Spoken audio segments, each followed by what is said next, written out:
হয়, সকলোকে নমস্কাৰ।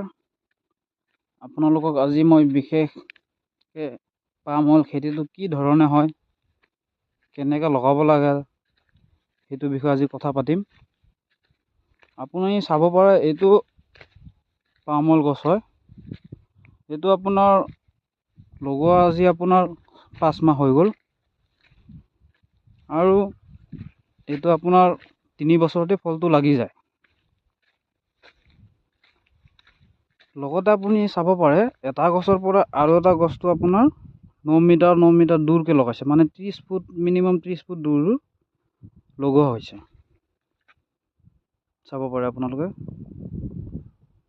আৰু আপোনালোকে এইটো খেতিৰ ভিতৰত যিকোনো মানে আপোনাৰ বহুত গেপ থাকে, আপোনালোকে চাব পাৰে বহুত গেপ আছে। আপোনালোকে যিকোনো খেতি কৰিব পাৰে, শাক পাচলি